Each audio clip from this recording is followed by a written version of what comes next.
하나님 감사합니다. 오늘 또 능력의 말씀으로 인도하여 주심을 감사합니다. 부족한 종을 붙들어 주시고 성령의 권능형을 부어주셔서 주의 말씀을 바르게 대언할 수 있도록 인도하여 주시옵소서. 말씀을 받는 모든 주의 백성들과 주의 사역자들에게 하나님의 영광이 넘치게 하시고 남은 자의 신앙으로 승리 영광을 누리게 하여 주시옵소서. 하나님의 풍성함이 넘치는 귀한 시간 되게 하여 주시옵소서. 감사드리며 주 예수 그리스도 이름으로 기도드렸나이다. 아멘.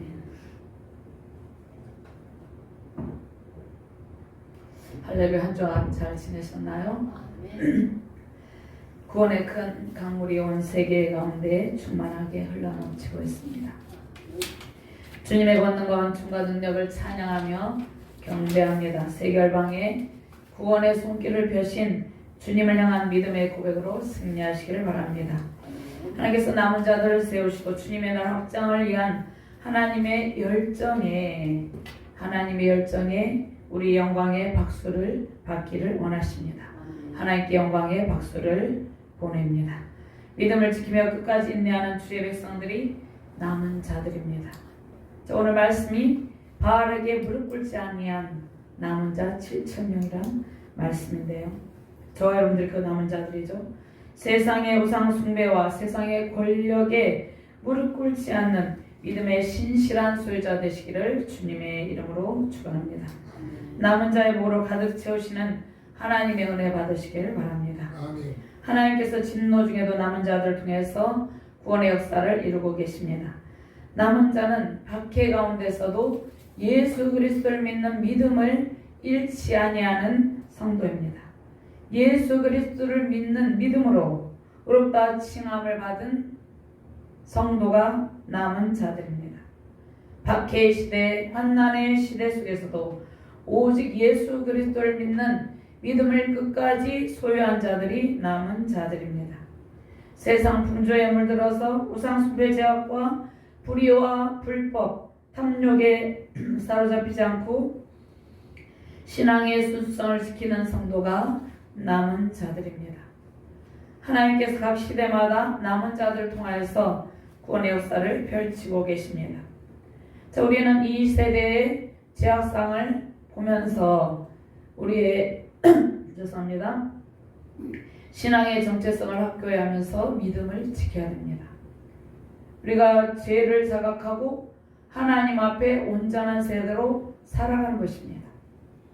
너희는 이 세대를 본받지 말고 오직 마음을 새롭게 하여 하나님의 선하시고 온전하신 뜻이 무엇인지 분별하라, 이렇게 말씀하고 있습니다. 결코 우상 바알에게 무릎 꿇지 않는 신앙의 소유자로 시대를 이끄는 영적 리더로 승리하시기를 주님의 이름으로 축원합니다. 아멘. 로마서 12장 1절에서 2절 말씀이 있는데 한번 같이 공독해 볼까요? 바로 뒤에 보면 있습니다. 그러므로 형제들아, 내가 하나님의 모든 자비하심으로 너희를 권하노니 너희 몸을 하나님이 기뻐하시는 거룩한 산제물로 드리라.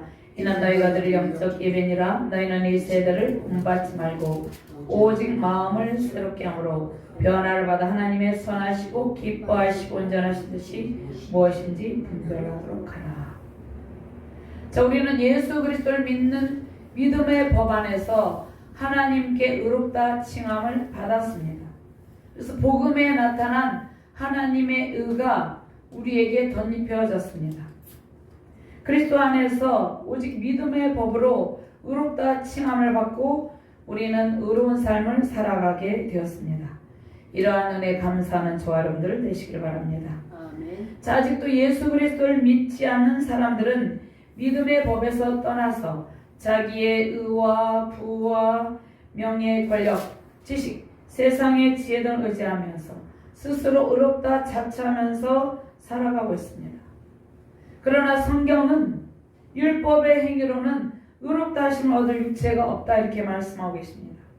성경은 율법으로는 죄를 깨닫게 될 뿐 사람들의 도덕적인 의나 선행으로 하나님의 영광에 이르지 못한다고 말씀합니다.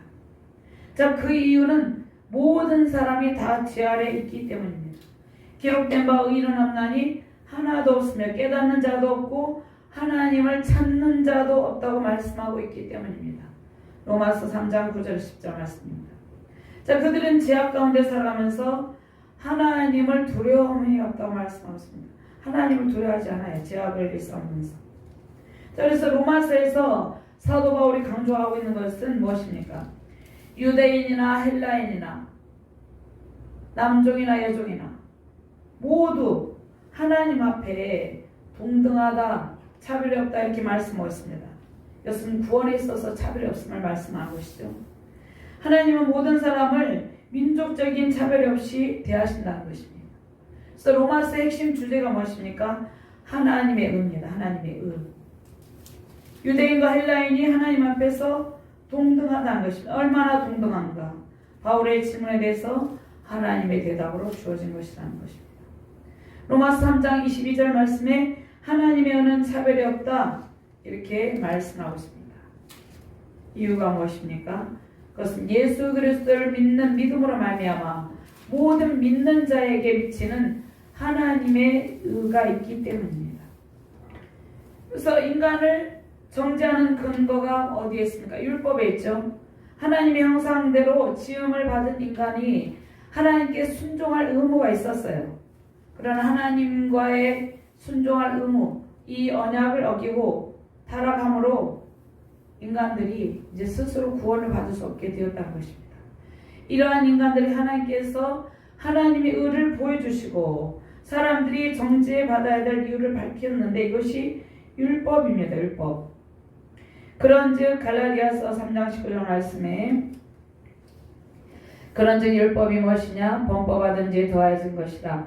천사들 통한 중보자의 손을 베푸신 것인데 약속하신 자손이 오시기까지 있을 것이라. 자, 사람들에게 율법이 필요한 이유가 무엇입니까?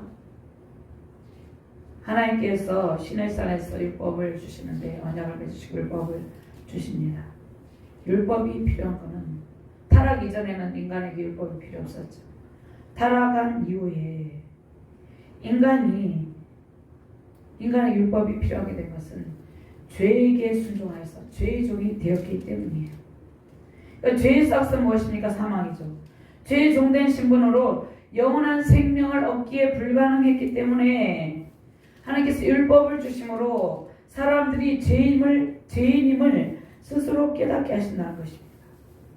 근데 사람들은 율법의 행위로는 의로운 삶을 살아갈 수 없는 전적으로 무능하며 전적으로 부패한 타락한 존재라는 것입니다. 그것을 율법을 통해서 스스로 깨닫게 된다는 것입니다. 그래서 하나님께서는 사람들이 이렇게 스스로 깨닫는 이러한 자각을 통해서 그리스도를 믿는 믿음으로 나오게 하십니다. 자, 우리는 예수 그리스도를 믿는 믿음의 법으로 율법에 매여서 우리가 율법에 매여서 죄의 종이 되었잖아요. 죄에 순종하는 자에서 이제 의의 종이 되었어요. 그래서 죄인 되었던 상태에서 우리는 노임을 받게 되었다는 것입니다. 예수 그리스도를 믿음으로 죄에서 해방되어서 의의 종으로 살아가게 된 것이에요. 그러므로 그리스도 예수 안에 있는 자에게는 결코 정죄함이 없나니 죄와 사망의 법에서 생명의 성령의 법이 죄와 사망의 법에서 너를 해방하였습니다 이렇게 말씀하고 있습니다. 죄와 사망의 법에서 우리는 해방된 몸이라는 것입니다. 그래서 우리는 의의 종이에요. 의의 종으로 살아가게 된 것입니다. 그래서 우리는 그리스도 안에서 새로운 피조물이 되었어요. 이전 것은 지나갔으니 새로운 피조물이 되었다. 새로운 피조물로 제약된 모습, 옛사람의 모습을 벗고 새롭게 된 의인의 모습으로 살아가게 되었다는 것입니다. 믿음의 법 안에서 의롭다 칭함을 얻었기 때문입니다. 로마서 3장 23절 말씀에 모든 사람이 죄를 범하였으며 하나님의 영광에 이르지 못하더니 그런데 예수 그리스도를 믿는 믿음으로 이제 우리가 의롭다 칭함을 받고 의로운 하나님의 자녀가 되었다는 것입니다. 자, 오늘 말씀에서 바알에게 무릎 꿇지 않는 남은 자 7,000명에 대해서 말씀을 하고 있는데 우리는 이 시대적 상황 가운데서 믿음을 지키고 이 남은 자의 신앙을 지켜야 합니다. 그러면 로마서의 역사적 배경을 잠깐 살펴보도록 하겠습니다. 이 로마시가 있습니다. 로마시. 로마 제국은 강대국이죠. 이 로마 교회에 로마시에 로마의 교회가 채워졌는데 초대교회 역사상 중요한 역할을 했는데 로마는 로마서의 수신지입니다. 바울이 로마서를 기록한 수신지. 이 본서를 기록한 저자는 사도 바울이죠. 수년간 감옥 생활하는 동안 옥중서신 에베소, 빌립보서, 골로새, 빌레몬서의 기록 장소가 로마였습니다. 근데 로마에 대화제가 났어요. 그래서 대화제 혐의를 뒤집어쓰고 네로 황제에서 많은 그리스도인, 예수 그리스도를 믿는 사람들이 화형에 처해서 불에 태워서 죽임을 당했어요. 그리고 바울과 베드로도 순교를 했죠. 기독교 박해에 그런집니다. 근데 로마 교회 구성원들이 이제 이방인들과 로마 유대인들이 함께 섞였어요. 로마 교회의 유대인들보다 이방인들의 수요가 더 많았을 것으로 추정됩니다. 근데 이방인들 중에 대다수는 이전에 유대교로 개종했다가 다시 예수 그리스도를 믿는 복음을 받아들인 자로 구약의 율법, 유대교 율법주의의 교리에 익숙해 있었습니다. 자, 이러한 가운데 이 로마 교회의 성도들이 극심한 박해를 받았다는 것이에요. 로마 지역 박해가 있을 때마다 다른 지역에 있는 교회보다 더 극심한 박해를 받았어요. 근데 로마 교회는 박해를 견디고 어디로 숨어들었습니까? 지하물드나 동굴에 숨어서 신앙생활을 했던 믿음의 성도들에 의해서 더욱더 복음이 확장되어 나왔습니다. 더욱더 흥왕해졌다는 것입니다. 그 다음에 AD 313년 밀라노 칙령에서 기독교가 이제 로마 지구 국교로 공인이 됩니다.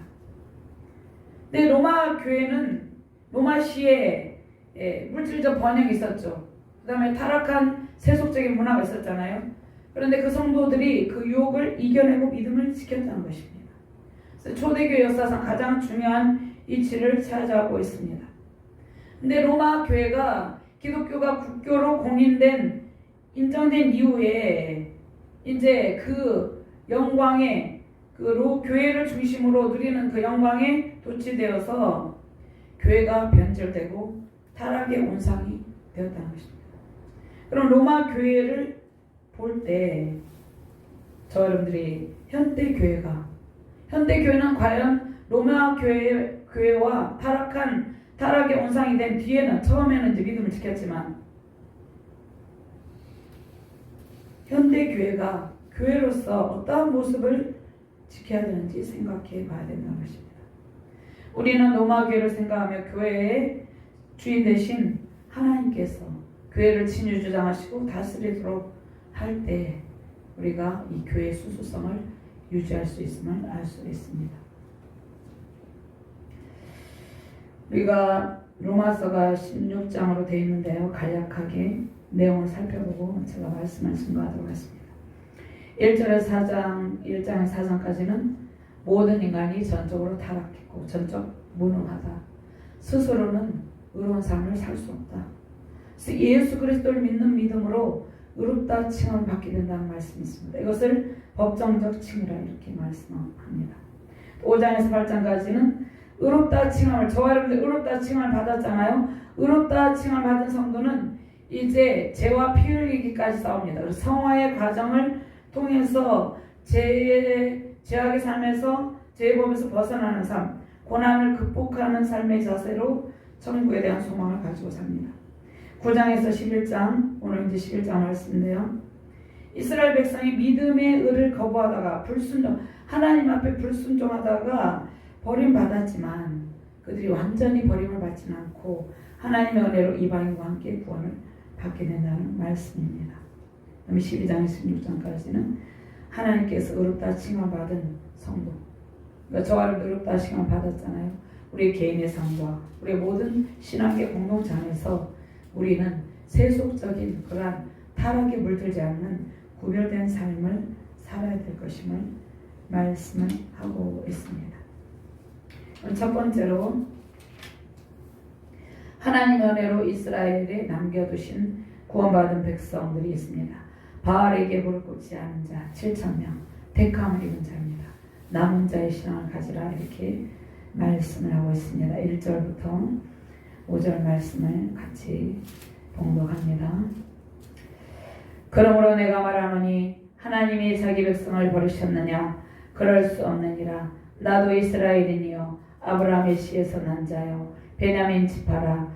하나님이 그 미리 하신 자기 백성을 버리지 아니하셨나니 너희가 성경이 엘리야를 가리켜 말한 것을 알지 못하느냐? 그가 이스라엘을 하나님께 고발하되 주여 그들이 주의 선지자들을 죽였으며 주의 제단을 헐어버렸고 나만 남았는데 내 목숨도 참나이다니. 그에게 하신 대답이 무엇이냐? 내가 나를 위하여 바알에게 무릎을 꿇지 아니한 사람 7,000명을 남겨두었다 하셨으니 그런즉 이와 같이 지금도 은혜로 택하심을 따라 남은 자가 있느니라. 아멘.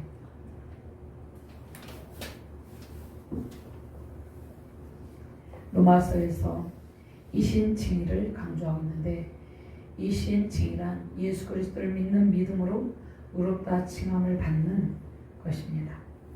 자, 바울이 강조한 것은 하나님께서 불순종하는 이스라엘 백성들을 완전히 버리지는 않으시고 인내하시면서 돌이키기를 기다린다는 것이에요. 자, 하나님께서 인내로 남은 자들을 세우시고 기다린다는 것이에요. 그러한 신실하신 하나님을 찾는 백성들로 이 땅 가운데 가득 차고 넘치기를 기대하며 소망합니다. 자, 유대인들이 복음을 거부했죠. 예수님이 오셨을 때 예수님을 배척했죠. 예수님을 십자가에 못 박혀 죽이기까지 했죠. 그래서 그들이 멸망의 대상이 되었지만 그들 가운데 하나님께서 남겨두신 자들이 있고 복음을 받아들인 소수가 있었다는 것입니다. 하나님의 구속의 역사가 완전히 끊어진 것은 아니라는 것입니다. 복음에 대해서 유대인들이 거부했어요. 그래서 그 구속사의 중심이 이방인들에게 옮겨졌다는 것입니다. 저와 여러분들에게 옮겨졌다는 것이에요. 근데 장차 이방인의 충만한 수가 찬 후에는 이제 이스라엘 민족이 다시 회개하고 회복될 것이다 이렇게 말씀하고 있습니다. 지금도 유대인들 중에는 예수 그리스도를 믿지 아니한 사람들이 대다수라는 것입니다. 그들은 아직도 정치적인 메시아를 기다리고 있어요. 세상에 어떤 풍족함을 줄 그런 세속적인 왕을 기다리고 있다는 것이에요. 이미 예수님께서 메시아로 오셨음에도 불구하고 예수님을 거부하고 믿지 않고 있다는 것이에요.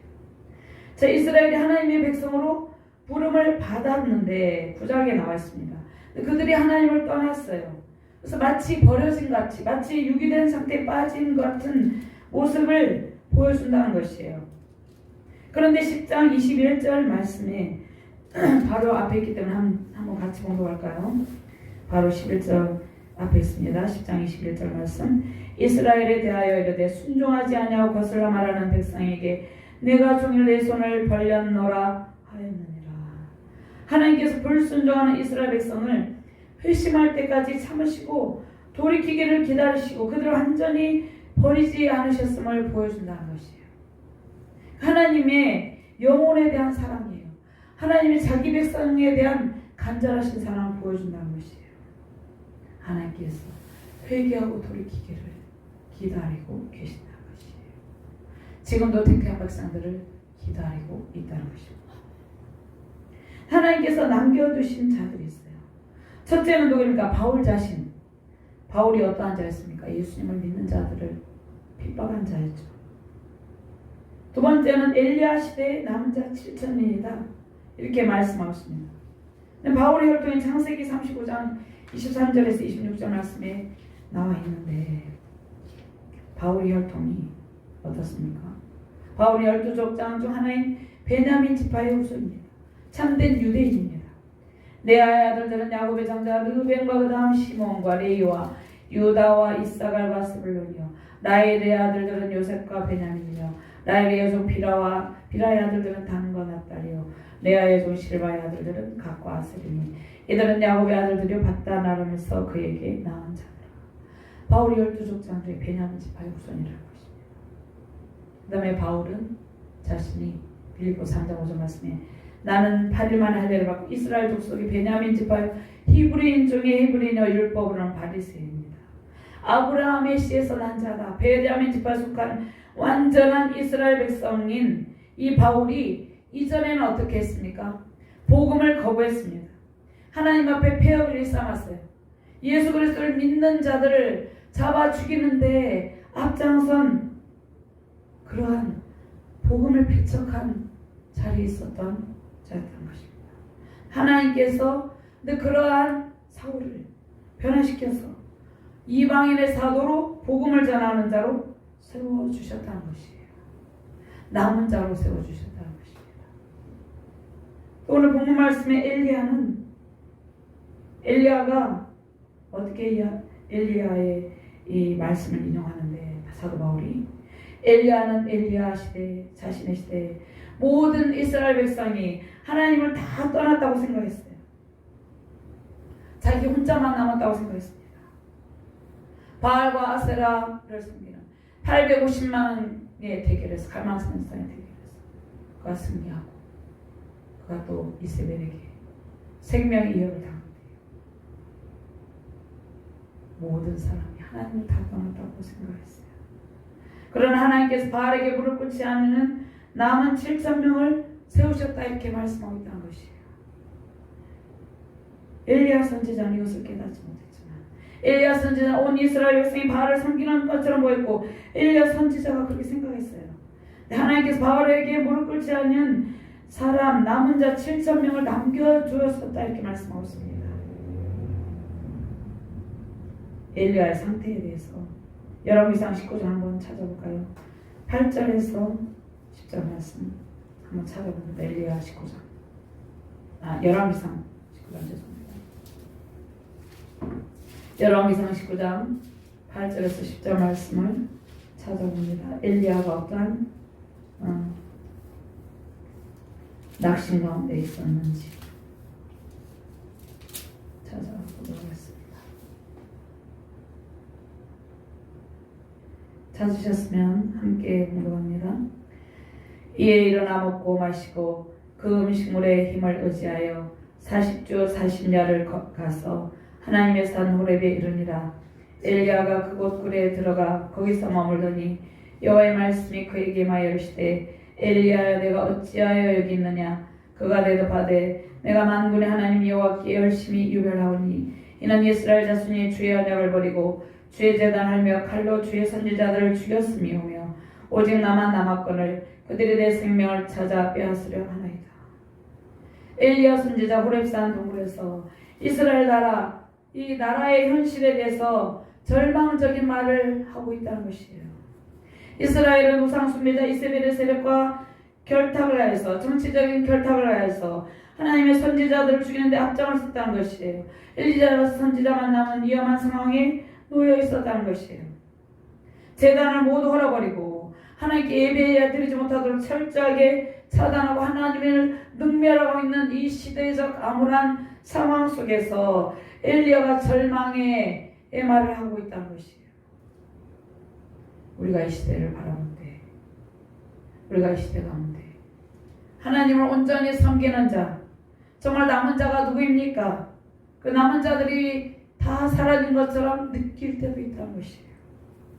그러나 하나님께서 곳곳에 남은 자들을 하나님께서 세워두고 계신다는 것이에요. 아멘. 엘리야 선지자가 모든 이스라엘 백성이 바알에게 무릎을 꿇고 이세벨이 모든 죄 선지자를 죽이고 오직 자신만 남았다고 생각했지만 하나님께서는 이세벨이 주의 선지자들을 죽일 때 또 오바다는 선지자 100명을 굴에 숨겨뒀어요. 열왕기상 18장 4절 말씀. 이세벨이 여호와의 선지자들을 멸할 때, 다 죽일 때 오바다가 선지자 100명을 가지고 50명씩 굴에 숨기고 떡과 물을 먹였더라. 특별히 우리가 생각할 때 남은 자들을 세워두고 계신 곳이 어디 있을 것 같습니까? 북한의 지하교회들 남은 자들 하나님께서 세워두고 있어요. 예배해 두시고 있다는 것입니다. 복음으로 통일이 될 그날을 위해서 그 봉의 때를 위해서 하나님께서 예배해 두셨다는 것입니다. 엘리야 선지자만 몰랐다는 것이에요. 하나님께서는 하나님을 위해 이스라엘 중에서 바알에게 무릎 꿇지 않은 7,000명을 남겨두셨어요. 하나님 나라 확장을 위해서. 열왕기상 19장 18절 말씀. 그러나 내가 이스라엘 가운데 7,000명을 남기더니 다 바알에게 무릎을 꿇지 아니하고 다 바알에게 입맞추지 아니한 자니라. 이스라엘도 복음을 거부하고 하나님의 뜻에 불순종함으로 모두 다 멸망을 받을 것 같았지만 하나님의 뜻에 순종하는 믿음의 신실한 남은 자들을 곳곳에 세워서 하나님 나라를 회복시킬 것이다 이렇게 말씀하고 있다. 하나님께서는 자기 언약 백성이 폐역하다고 해서 그들을 완전히 진멸하지 완전히 버리지는 않는다는 것이에요. 진노 가운데서도 남은 자들을 세우시고 그들을 통해서 구원의 역사를 이루고 계신다는 것입니다. 우리는 이 시대적 상황 속에서 주님의 은총을 믿고 믿음을 신실하게 지키는 자세가 중요하다는 것입니다. 결코 바알에게 입맞추지 아니하는 그 남은 자의 사상, 신앙의 사상으로 무장하는 것이 저와 여러분들이 해야 될 일이라는 것입니다. 하나님께서 하나님 나라를 위해서 남은 자들을 찾으시고 세우고 계세요. 절망의 순간에도 하나님께서는 하나님의 일을 신실하게 행하고 계십니다. 하나님 나라를 위한 일꾼들을 훈련시키고 계세요. 이 코로나 팬데믹 상황 속에서도 하나님께서는 하나님의 사람들을 훈련시키고 세우고 계시다는 것입니다. 온갖 우상 숭배와 제약이 관여한 이 시대도 믿음의 신실한 남은 자들을 곳곳에 세우고 계시다는 것입니다. 저와 여러분들이 그 남은 자들이라는 것입니다. 열방 가운데 하나님 나라 회복을 위한 기대와 소망을 가지고 부흥의 때에 대한 소망을 가지고 승리하시기를 주님의 이름으로 축원합니다. 아멘. 무너진 예배의 재단을 수축하고 다시금 하나님 나라와 교회 회복의 부흥을 위해서 말씀과 기도로 무장하시길 바랍니다. 아멘. 부흥의 때 회복의 때를 위해서 준비되시는 남은 자 7,000명으로 세워주시길 바랍니다. 아멘. 남은 자 7,000명이라는 것은 7,000명만을 의미한 것이 아니에요. 모든 믿음의 끝까지 환난의 때에도 믿음을 지키는 모든 믿음의 신실한 주의 백성들을 상징하고 있다는 것이죠. 저와 여러분들이 하나님 나라 확장을 위해서 하나님께서 세우시는 훈련시키고 계시는 신실한 남은 자들이에요.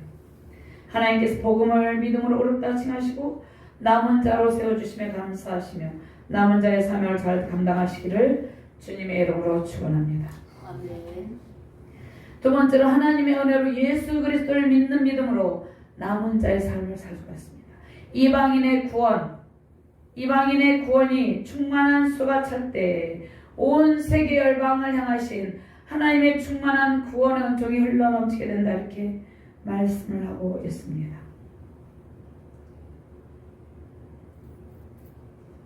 오늘 12절 말씀만 같이 공부합니다. 그들의 넘어짐이 같이 공부합니다. 세상의 풍성함이 되며 그들의 실패가 이방인의 풍성함이 되거든 하물며 그들의 충만한 일이요. 하나님께서 남은 자들을 보존하신 것은 전적인 하나님의 은혜로 된 것입니다. 하나님의 구원의 역사는 인간의 공로에 관한 것이 아니라 값없이 주시는 하나님의 은혜의 선물입니다. 너희는 그 은혜로 인하여 믿음으로 말미암아 구원을 받았는 이것은 너희에게서 난 것이 하나님의 선물이라. 행위에서 난 것이 아니니 이는 누구든지 자랑하지 못하게 합니다. 하나님께서 만세전에 저와 여러분들 택하셨죠. 에베소 1장 4절 말씀 창세전에 그리스도 안에서 우리를 택하사 우리로 사랑 안에서 그 앞에 거룩하고 흠이 없게 하시려고 이렇게 말씀하고 있습니다. 7절 말씀이 우리는 그리스도 안에서 그의 은혜의 풍성을 따라 그의 피로 말미암아 속량과 제사함을 받았느니라 이렇게 말씀하고 있습니다. 자, 우리는 스스로 율법을 지킬 수 없죠. 우리는 스스로 율법을 지킬 수 없지만 예수 그리스도를 믿는 믿음으로 구원의 은총에 의해서 구원을 얻게 되고 율법을 지키며 거룩한 삶을 살아가는 존재가 되었다는 것입니다. 믿음은 하나님의 은혜로운 선물이죠. 바울은 그리스도인을 잡아 죽이는데 앞장섰던 핍박자에서 이방인의 사도로 구원을 은혜로운 선물로 받고 거룩한 이방인의 사도로 보온전의 사명을 감당하게 되었다는 것입니다. 자, 이처럼 우리의 구원도 우리의 행위가 아닌, 우리의 의로운 행실이 아닌 전적인 하나님의 은혜라는 것입니다. 그런데 우리가 구원을 받았죠. 구원을 받았는데 의롭다 칭함을 받았어요. 이것을 법정적 칭이라고 하는데 우리는 어떠한 삶을 살아야 됩니까? 이제 복음에 합당한 삶의 열매 맺는 삶을 살아야 됩니다. 구별된 삶을 살아야 된다는 것입니다. 자, 이스라엘 백성이 구원에 실패한 원인이 무엇입니까? 하나님께서 그들을 선민으로 택하셨죠. 근데 하나님께서 이스라엘 백성을 선민으로 택하신 것은 이스라엘 백성만을 위한 구원의 뜻이 있어서가 아니에요. 온 세계 열방을 향한 구원의 뜻이 있어서 이스라엘 백성을 택하셔서 그들로 하여금 온 세계 열방에 하나님의 거룩함을 나타나게 하기 위해서 그들을 선택했는데 그들은 구원에 실패했어요. 그 원인이 무엇입니까? 선민 우월 사상에 빠져서 자기의 의를 드러내기를 기뻐했어요. 영적 교만으로 하나님의 뜻을 분별하지 못했기 때문이에요. 그래서 이스라엘 백성들은 자기의 의를 드러내며 구원의 손길을 외면했어요. 그들의 마음이 완악해 해서 그들의 마음에 하나님 두기를 싫어합니다. 하나님께서 마치 그들을 유기한 백성들처럼 버려두십니다. 그러나 그러한 상황 속에서도 남은 자들을 택하시고 주님의 일을 맡기신다는 것이에요. 하나님께서 이스라엘을 버린 것이 아니라 그들의 마음에 하나님 두기를 싫어했어요. 생명의 빛으로 오신 예수님을 거부했어요. 그들은 어둠 가운데 있었기 때문이에요. 그 다음에 그들이 예수님께서 오실 때 이스라엘 백성들은 영적인 혼미함 가운데 흑암 가운데 있었다는 것이에요. 빛이신 예수님을 알아보지 못했어요. 도무지 알아보지 못했다는 것입니다. 그래서 예수님을 십자가에 못 박고 영적인 혼미함 속에서 예수님을 배척하고 거부했다는 것입니다. 부활하신 예수님도 그들은 믿지 않았죠.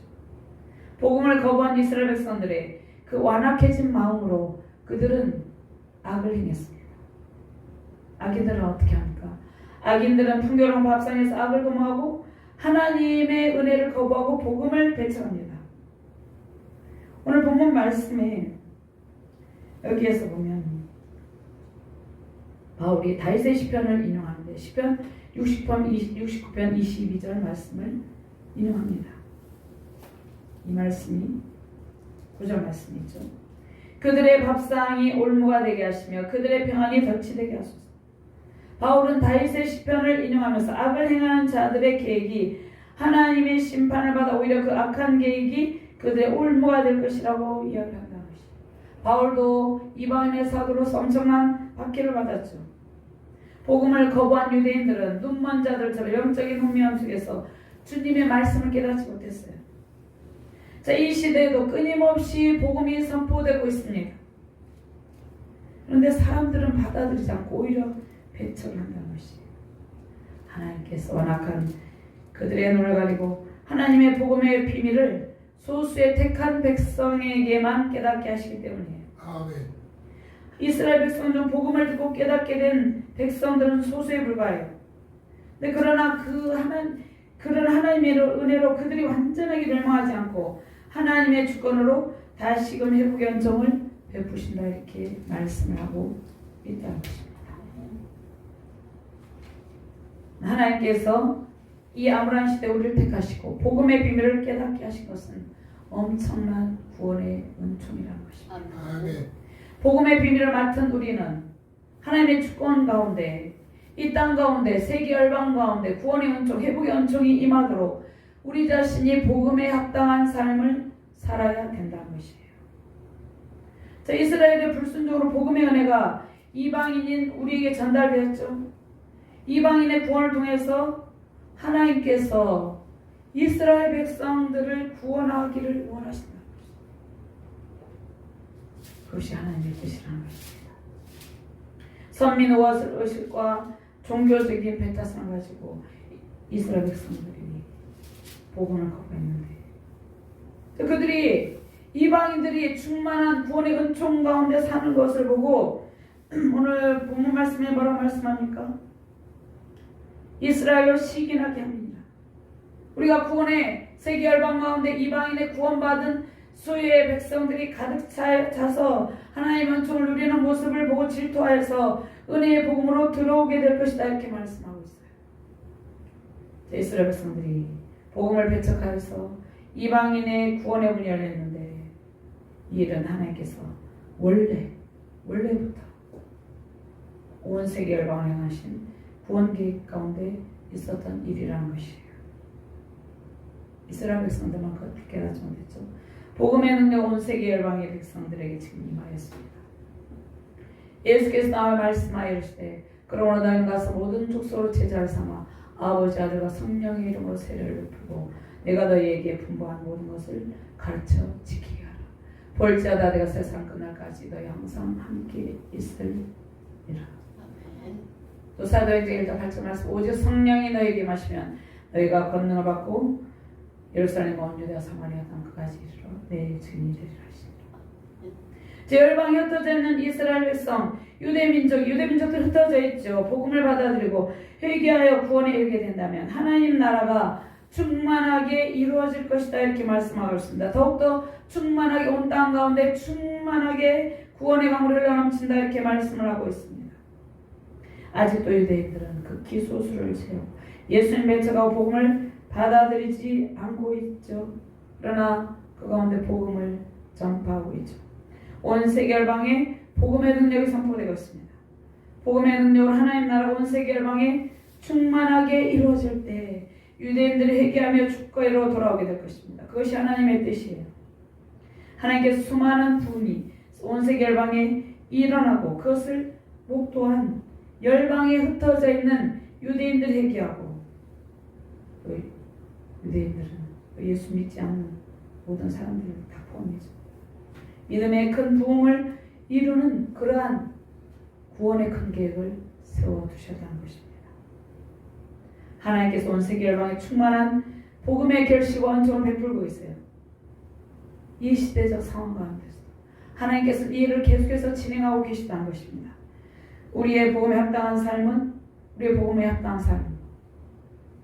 그 삶은 열방을 향한 구원의 통로, 축복의 통로가 된다는 것이에요. 남은 자의 신실한 믿음의 부흥의 삶으로 세우신 가정과 교회 온 세계 열방에 충만한 복음의 결실로 풍성한 기쁨을 누리시며 승리하시는 저와 여러분들 되시기를 주님의 이름으로 축원합니다. 아멘. 하나님 감사합니다. 남은 자의 신앙을 허락하시고 부흥의 때를 목도하게 해주심을 감사합니다.